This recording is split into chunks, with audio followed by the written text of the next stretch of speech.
Good afternoon, Mr. President, distinguished colleagues. Kung natatanda niyo po, during the budget hearing last year ng Committee on Finance, akin pong tinanong mga opisyal ng Bureau of Customs tungkol sa dalawang Bugatti Chiron na nag-viral sa social media dahil pag-alagala ito sa mga kalye ng Metro Manila.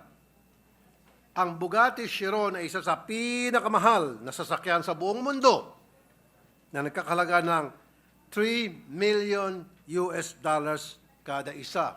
Ulitin ko po, 3 million US dollars kada isa. Madami na pong nangyari mula nung araw na yon. Panoorin po natin video.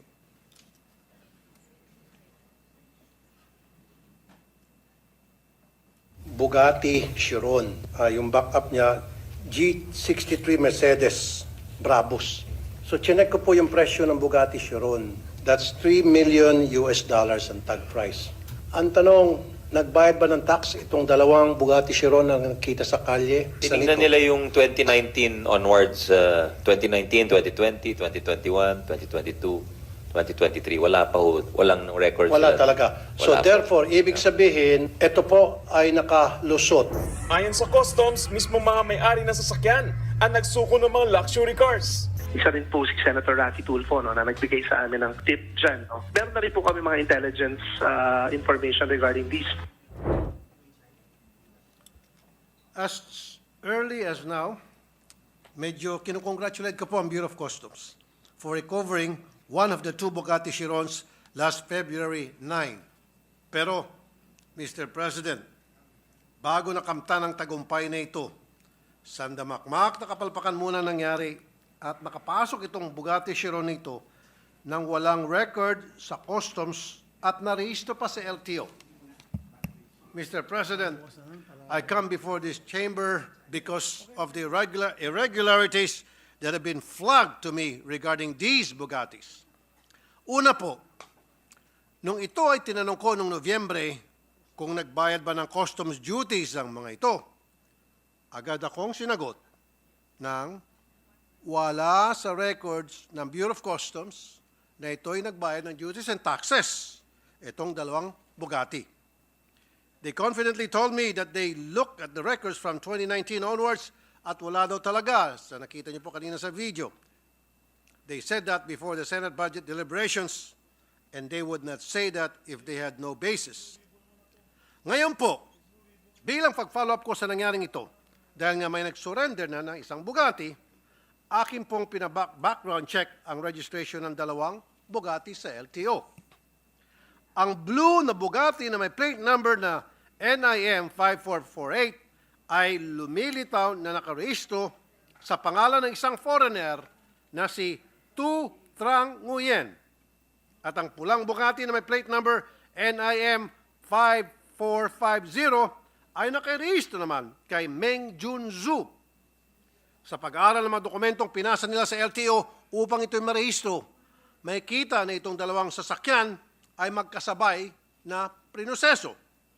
Pareho itong in-import ng Frebel Import and Export Corporation na ang bill of lading ay may petsang December 24, 2022 at ito'y sabay na narehistro sa LTO noong May 30, 2023. Ngayon, ang tanong ko po, paano ito narehistro sa LTO kung hindi ito nagbayad ng customs duties?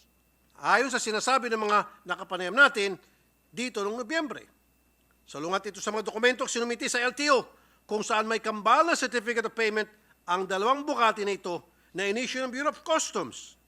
Noong December 27, 2022, nagbayad ng mahigit kumulang na 24.7 million ng Frebel Import ng customs duties ayon sa record na naisumiti sa LTO. Ang certificate of payment na ito ay pirmado ng customs collector na si Harold Agama at ng examiner na si Rosario De Leon. Sabi ng mga customs officials dito nung budget hearing, walang binayad. Pero ang sabi ng dokumento na pinasa sa LTO, meron. Saan po nangyaring himala, Mr. President? Noong panahon na ito, 2022, ang Customs Commissioner ay walang iba kundi si Yogi Filimon Ruiz. Marami akong nakukuhang balita na maluwag ang customs sa mga information or importation ng sasakyan noong mga panahon na yon. Sa madalit salita, maluwag asin, maluwag ang smuggling. At sino naman itong si Yasser Abbas, na Director for Imports and Assessment Services ng Bureau of Customs? Sa kanya dumadaan ang pag-approve ng mga pumapasok ng mga sasakyan. Ano ang nangyari dito?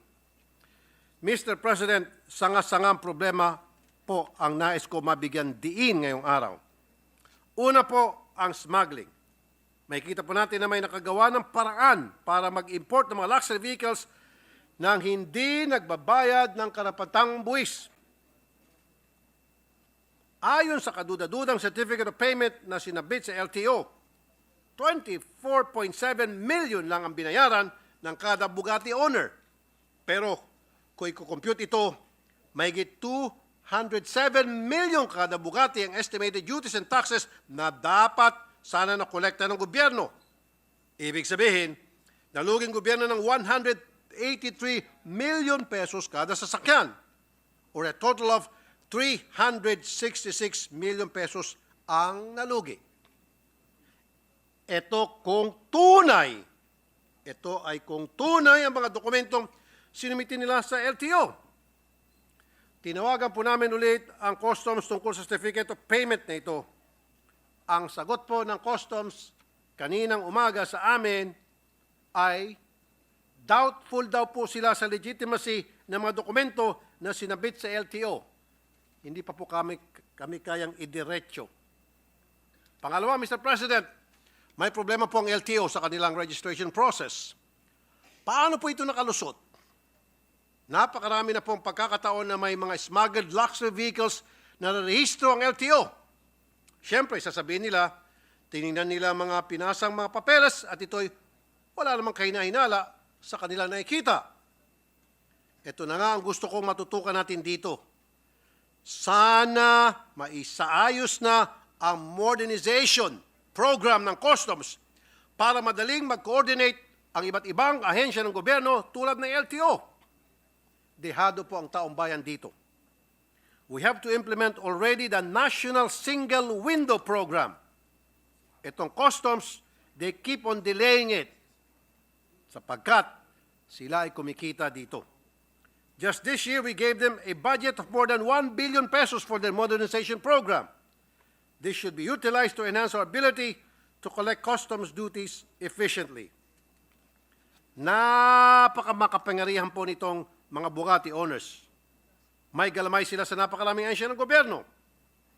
At ayon sa isang article, itong si Trang Tu Nguyen, na isa sa mga may-ari ng Bugatti, ay isang insidente na-involve siya na isang Ferrari F8 pumasok sa EDSA bus lane. Ibig sabihin, marami pong exotic cars itong taong ito. Ano ba ang trabaho o negosyo nito sa Pilipinas?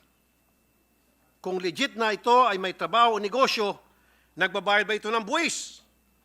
Malamang sa malamang ay hindi.